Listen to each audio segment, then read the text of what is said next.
Welcome back. Segment ہے ہمارا مہمان خاص. یہ سیگمنٹ کچھ زیادہ ہمارے لیے اہم ہوتا ہے اس لیے کہ اس سیگمنٹ میں ہم ان لوگوں کو مدعو کرتے ہیں جن سے جو نیو جنریشن ہے ان کے نقش قدم پہ چلنا چاہتی ہے. اسپیشلی ہم ان لوگوں کو بلاتے ہیں جن کے اپنے ادارے ہوتے ہیں, جن کے اپنے انسٹیٹیوٹ وغیرہ ہوتے ہیں. اس سیگمنٹ میں وہی ہمارے ساتھ تشریف فرما ہوتے ہیں. آج کے اس سیگمنٹ میں ہمارے ساتھ جو موجود ہیں principal of easy schooling system, director of easy language centre sir Qazi Afnan Haider Warsi صاحب ہمارے ساتھ موجود ہیں. ہم ان کا والہانہ خیر مقدم کرتے ہیں. السلام علیکم ورحمۃ اللہ. وعلیکم السلام ورحمۃ اللہ وبرکاتہ. کیسے ہیں آپ؟ خیریت سے؟ الحمدللہ, آپ بتائیں سب خیر ہے؟ الحمد للہ. الحمدللہ. بہت شکریہ کہ آپ ہم نے وقت دیا. جی بالکل. بتائیے گا کہ تعلیم کی ڈیفینیشن کیا ہے؟ تعلیم کس بلا کا نام ہے؟ کیا تعلیم روزگار کا نام ہے؟ تو پھر بہت سے ڈگری یافتہ بے روزگار ہیں. اگر تعلیم شعور کا نام ہے تو بہت سے تعلیم یافتہ بے شعور ہیں اس وقت. تو یہ تعلیم کہتے ہیں کس کو؟ اس کی طرح تعریف کیجیے گا. اصل میں سب سے پہلے تو ہم نے اسی بات کو سمجھنا ہے کہ یہ تعلیم ہے کیا. دیکھیں, تعلیم نام ہے تربیت کا. جی. دو قسم کی ایجوکیشن ہوتی ہے. The first one is called formal education, the second one is called informal education. جو فارمل تعلیم ہے وہ یہ ہے کہ آپ کسی ادارے میں جاتے ہیں, انسٹیٹیوٹ میں داخلہ لیتے ہیں, ایک پروسیس کے تھرو آپ گزرتے ہیں, سٹیپس ہوتے ہیں, لیولز ہوتے ہیں, ایک خاص قسم کی ڈگری ہوتی ہے, اسپیشلٹی ہوتی ہے. جو انفارمل ایجوکیشن ہے وہ گھر سے ملتی ہے. آپ کے پیرنٹس جو آپ کی تربیت کرتے ہیں, آپ کو بولنا سکھاتے ہیں, آپ کو اٹھنا بیٹھنا کھانا پینا, یہ ساری ایجوکیشن کہلاتی ہے انفارمل. جی. اب اگر ہم تھوڑا سا دیکھیں, if we have a glance at our society, کہ ہمارے معاشرے میں ان دونوں میں سے کیا یہ دونوں ایکول ہیں, برابر ہیں, یا کسی ایک میں کوتاہی ہو رہی ہے, تو اس کی تھوڑی سی ریسرچ کی ضرورت ہے کہ کس طریقے سے ہمارا بچہ, ہمارا طالب علم, ہمارے طلبات وہ کس لیول پہ آ کے آج کھڑی ہے, کہ ان کی انفارمل ایجوکیشن کیسی ہے, یعنی کہ گھریلو تربیت کیسی ہے, اور ان کی فارمل ایجوکیشن کیسی ہے. جب ہم دونوں چیزوں کو ملا کے دیکھتے ہیں تو وہاں پر ایک ہائیلی کوالیفائڈ, بہترین ٹرینڈ ایجوکیٹڈ وہاں سے پروڈیوس ہوتے ہیں, پیدا ہوتے ہیں معاشرے میں. جنہی سے جو ہے نا اقبال کہتے ہیں انہی سے معاشرہ ہے, انہی سے ترقی. یہی معاشرے کا, یہی قوم کا جو ہے نا وہ معمار ہے اور معاشرے کا مستقبل ہے. بہت شکریہ. اچھا, آپ کا پہلے ایزی انگلش لینگویج سینٹر تعلق, اس کے بعد آپ لوگوں نے ایزی اسکولنگ سسٹم کی طرف آئے. تو آلریڈی اتنے سارے اسکول ہیں, آپ لینگویج سینٹر چلا رہے, تو ایسے کیا آپ کو کمی محسوس ہوئی کہ آپ اپنے اسکول میں وہ چیز پرووائڈ کریں؟ جی ہاں, ایسا ہے, بالکل ایسا ہے. یہ ہوتا ہے ہر انسان کے زندگی میں, کوئی نہ کوئی گولز ہوتے ہیں, کچھ نہ کچھ پرپز ہوتے ہیں. سب سے پہلے تو میں آپ کو یہ بتانا چاہوں گا, آڈینس کو بتانا چاہوں گا کہ میں خود ایک طالب علم ہوں, اسٹوڈنٹ ہوں, اور میں اس وقت ہمدرد یونیورسٹی میں پڑھ رہا ہوں, M Phil scholar in English linguistics. تو میرا میٹرک, انٹر, گریجویشن اور پوسٹ گریجویشن چل رہی ہے.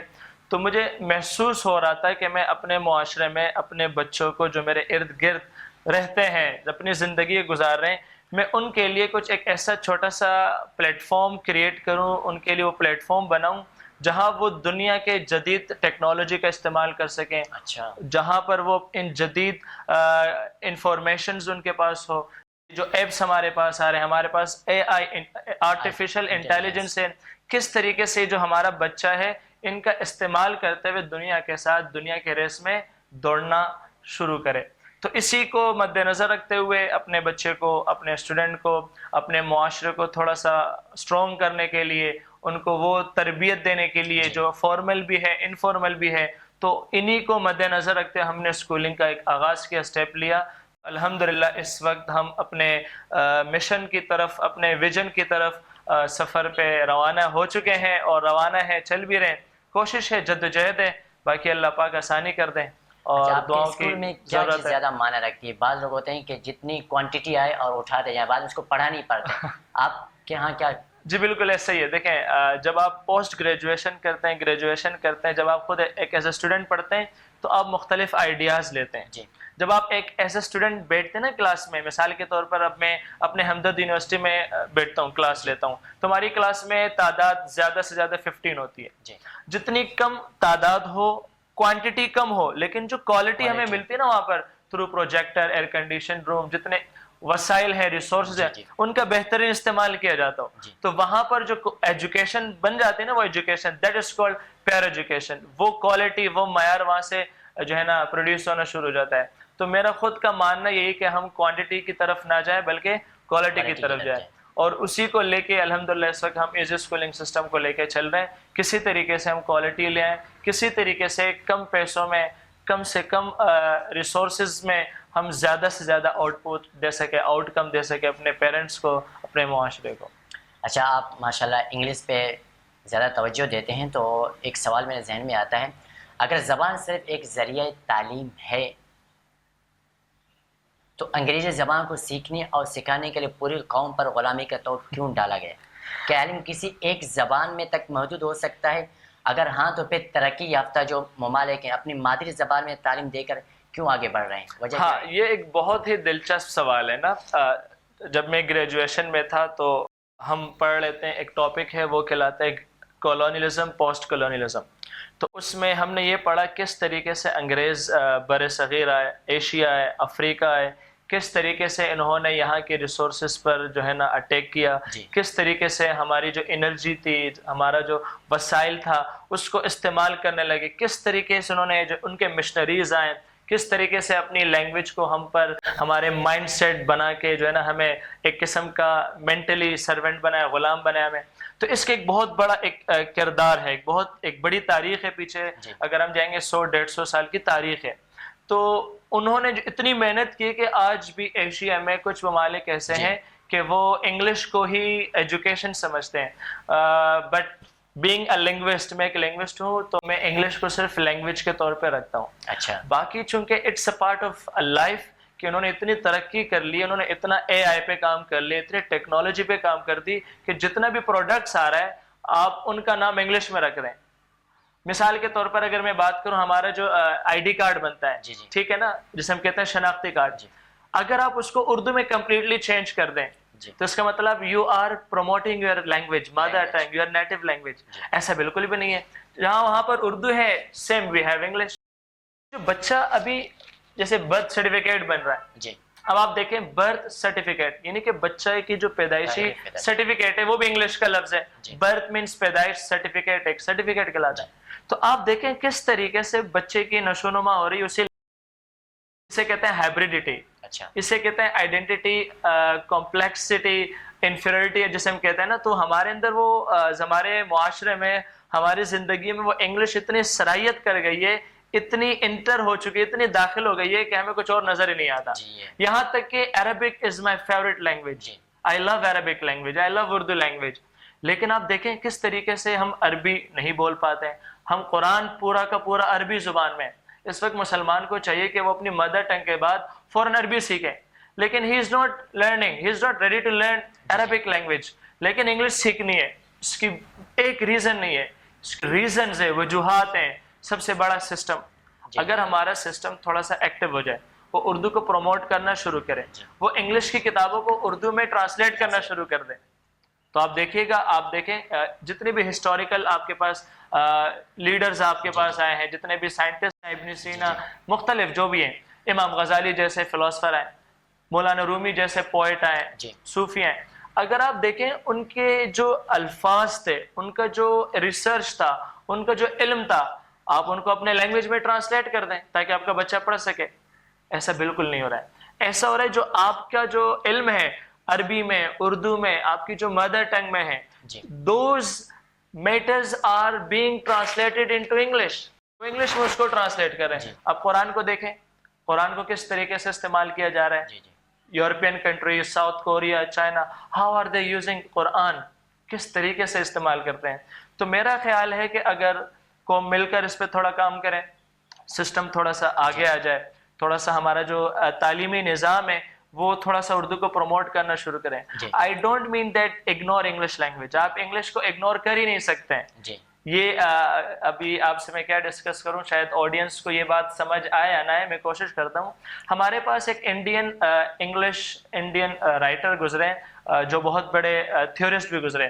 انہوں نے ایک تھیوری دی ہے جس میں ہمارے پاس 3 ماڈل آتے ہیں. کچروز ماڈل کے نام سے انہوں نے تھیوری پیش کی ہے. 3 ماڈل ہے اس میں جو سیکنڈ ماڈل ہے نا ہمارے پاس، جسے ہم کہتے ہیں outer circle, inner circle, outer circle, expanding circle.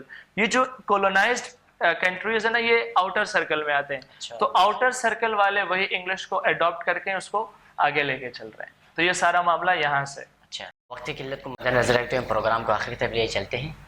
تو آخر میں ایک سوال کرنا چاہوں گا آپ سے، وہ یہ ہے کہ پاکستان کی تعلیم اور باہر ممالک کی تعلیم کو اگر ہم کمپیئر کریں تو کس کی تعلیم آپ کو بہتر نظر آ رہی ہے اس وقت؟ جی بالکل عبداللہ حسین، دیکھیں کمپیریزن تو ہو ہی نہیں سکتی. اس کی وجہ یہ ہے کہ ہم ابھی بھی تقریباً میرے حساب سے 50 سے 100 سال پیچھے.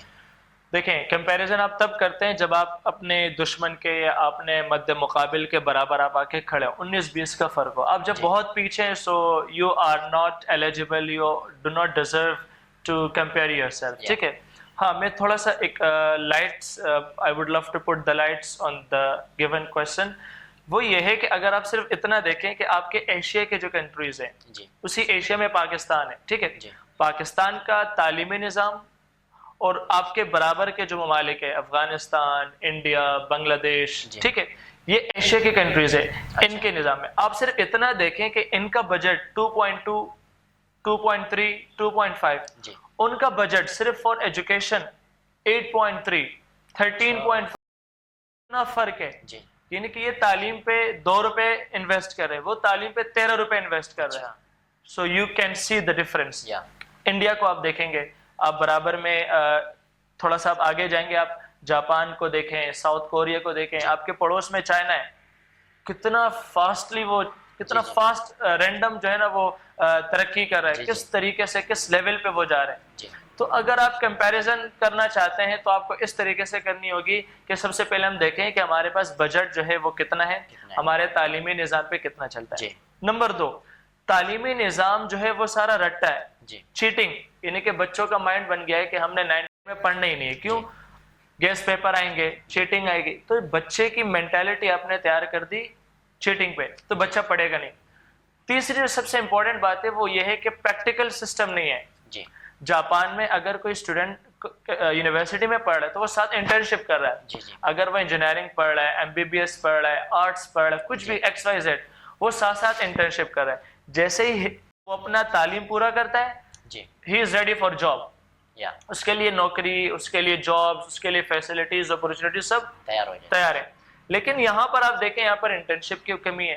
یہاں سب سے پہلے انسٹیٹیوٹس نہیں ہیں، تھوڑے سے انسٹیٹیوٹس ہیں، یونیورسٹیز ہیں جو اچھی یونیورسٹیز ہیں. پھر آپ دیکھیں 23 کروڑ عوام ہے، اس میں آپ کو یوتھ کتنا ہے، انٹر کتنے بچوں نے کیا ہے. جب آپ یہ اسٹیٹسٹکس کی طرف جاتے ہیں، آپ کیلکولیٹ کرتے ہیں تو آپ کو اندازہ ہوتا ہے کہ آپ بہت پیچھے ہیں. آپ کے پاس یونیورسٹیز کی کمی ہے، آپ کے پاس پروفیسرز نہیں ہے، PhD اسکالرز نہیں ہے آپ کے پاس. You are not ready to produce PhDs.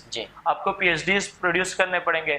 یہاں سے لوگ جا کے یورپ جا کے ایجوکیشن حاصل کرتے ہیں. پھر اگر کسی کا دل ہوا he comes back, otherwise he lives there. تو وہاں وہ رہنا شروع کر دیتا ہے.